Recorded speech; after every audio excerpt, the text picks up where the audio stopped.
Ada seorang ini kisah nyata, seorang pemuda tobat. Terus diarahkan pada seorang syekh. Begitu diarahkan di syekh itu, kata syekh ini benar kamu mau tobat. Kalau mau tinggal dengan saya terbatas. Yang ada cuma kurma, minum air putih. Nggak apa-apa syekh, saya mau tobat. Tinggal di situ. Sehari, 2 hari, 3 hari. Begitu 3 hari setan datang. Kadang-kadang setan itu datangnya kepada orang tobat gak seketika. Nanti beberapa waktu diarahkan kepada maksiat. Jadi kisah nyata, setan membisikkan kepada dirinya, guru kamu ini, syekh kamu, ini sabar banget makan cuma kurma, air putih, kamu sudah mulai kuat, coba berbakti kepada gurumu, carikan makanan. Bagus awalnya. Keluar dia, carikan makanan. Begitu keluar, nyari-nyari nggak dapat, lompat tetangga, bakat malingnya dipakai lagi. Naik bakat pencurinya. Nggak dapat, lewat lagi, begitu rumah kedua, belum manjat, sudah mencium bau enak, bau makanan. Manjat dia ke atas tembok, begitu manjat, lihat ada tungku, ya. Di situnya di atasnya kemudian ada satu panci, ya. Kemudian dia ke situ, begitu dibuka, Allahu Akbar, 3 terong, enak banget kayaknya, baunya, yang sudah matang. Ya, dibisikkan ke telinganya, coba dulu aja, kalau enak, ambil. Berikan kepada gurumu. Syekhmu kan orang terkenal di sini. Kalau cuma ngambil dikasih tahu buat gurumu, pasti orang paham. Baik, nah begitu proposalnya tuh. Akhirnya dia coba dikunyah. Begitu dikunyah kemudian, nah karena dia sudah tobat, itu ada petunjuk di hatinya. Jadi kalau orang sudah bersih itu kemudian berbuat maksiat, nanti ada yang namanya burhan mirabbi. Ya, petunjuk Allah seperti Nabi Yusuf menerima burhan, ini salah. Ya, cahaya kebaikan yang diberikan oleh Allah kepada seseorang yang tergerak berbuat maksiat, di hatinya mengatakan jangan lakukan itu salah. Nah dia begitu, jangan lakukan itu keliru, itu salah. Begitu mendengar suara tadi dia muntahkan, ini kisahnya tadi muntahkan seketika. Dan dia lari. Dan dia ingin ceritakan kepada gurunya bahwa dia telah berbuat salah. Dia pengen dituntun, salah saya pengen tobat. Balik lagi. Begitu balik lagi ke tempat gurunya, qadar Allah, begitu pulang ke masjid gurunya, ternyata gurunya sedang berhadapan dengan seorang perempuan. Di luarnya ada bapaknya nunggu, seorang laki-laki tua.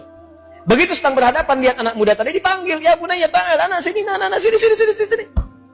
Ya, begitu datang, diceritakan sama gurunya, ini ada seorang perempuan datang pada saya. Dia baru ditinggal wafat oleh suaminya, selesai masa iddahnya. Dia datang pada saya untuk dicarikan jodoh.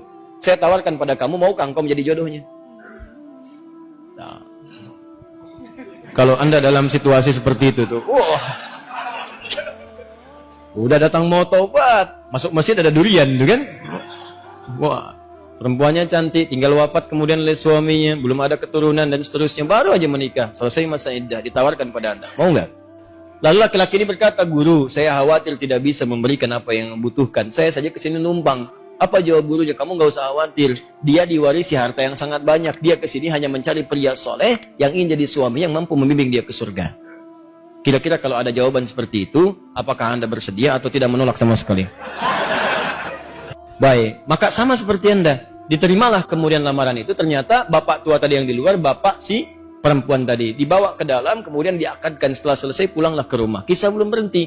Begitu keluar rumah, digandeng erat tangannya tuh, jalan lewat ke rumah tadi yang naik pagar itu.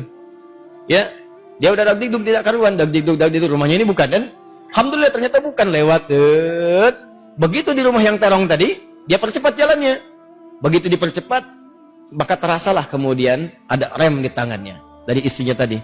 Dipegang tangannya, Zauji, ada apa itu nak? Sayang, ini rumah kita katanya.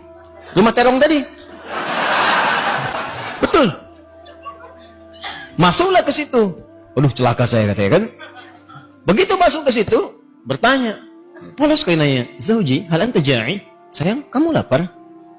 Jujur dia, nah, saya lapar. Saya 3 hari makan cuman kurma, minum air putih gini. Ya, alhamdulillah. Baik, tunggu sebentar.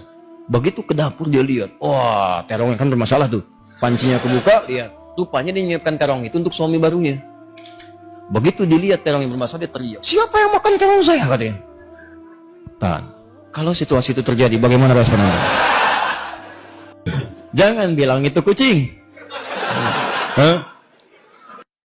Lalu tiba kemudian tergeraklah hatinya datang. Perhatikan kalau rumah tangga seperti ini, nikmat kehidupan dunia itu. Ya, tidak akan terjadi perang per dunia pertama, kedua, ketiga dan seterusnya. Lihat baik-baik. Datanglah suami ini mengatakan dengan jujur, Zauji, sayang, kisahnya begini katanya. Aku ini sebetulnya mencarikan makanan untuk guruku. Lalu setan membisikkan sampai tiba-tiba ke sini aku buka ada terong, aku cicipi. Tapi demi Allah, tidak aku telan, aku muntahkan karena takutku kepada Allah. Sampai aku kembali tadinya mau tobat, sama guru dipanggil suruh nikah sama kamu. Sampai ke sini. Dia jelaskan semua kisahnya. Apa yang terjadi? Kalau ibu mendengar kisah tadi, apakah ibu akan balik lagi kepada guru mengatakan? Kalau ini terjadi pada setiap perempuan, maka damailah kehidupan di rumah tangga dan di bumi. Tenang kehidupan di bumi. Perhatikan kata perempuan ini. Apa yang dia katakan? Bagaimana anugerah Allah diberikan pada pemuda yang tobat ini. Ahli maksiat, tobat, dapat ketenangan, dan apa hasilnya? Perhatikan. Wallahi, demi Allah. Secuil terong yang engkau muntahkan karena Allah itu, maka Allah ganti dengan seluruh terongnya, panci tempat terongnya, rumah tempat terongnya, plus pemilik terongnya.